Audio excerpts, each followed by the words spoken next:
Bonjour, je suis Neda Djemapian. Ça fait quelques années que je suis dans la promotion des projets liés à l'énergie renouvelable et la promotion de la femme.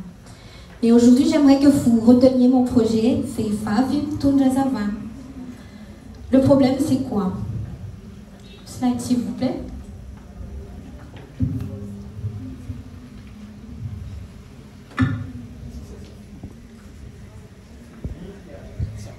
À Madagascar, 81% de la population se trouve en zone rurale.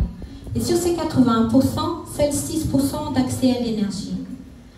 Et cette part-là, c'est un énorme marché qui reste encore totalement exploitable, mais qu'on n'exploite pas suffisamment.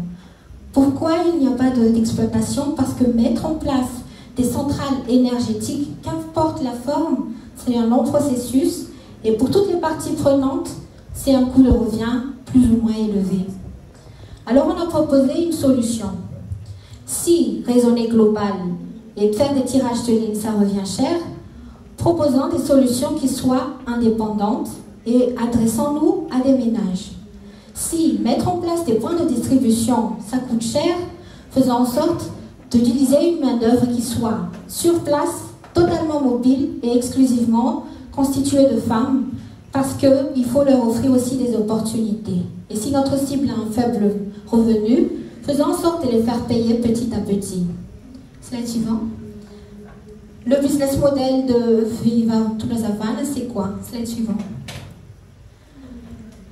Ce seront des femmes qui seront sélectionnées dans les villages que nous allons cibler. Elles vont être nos ambassadrices, nos revendeuses, nos porte-paroles. Elles vont apporter les équipements auprès des ménages. Ces ménages-là feront leur paiement petit à petit par un système qui s'appelle Pay as you go. Notre stratégie, c'est la différenciation. Soyons peu ou pas jaune, vert, rouge qui est déjà sur le marché. Soyons rose, magenta, bleu, lilas, comme vous voulez. À l'heure actuelle, notre vision, c'est 20 500 bénéficiaires directs qui peuvent bénéficier de systèmes solaires domestiques ou productifs ou des pompes à eau solaire dans les zones reculées du pays pour des femmes, des enfants, des CSP, des micro-entreprises qui ont droit aussi à ce minimum social. Merci de votre attention.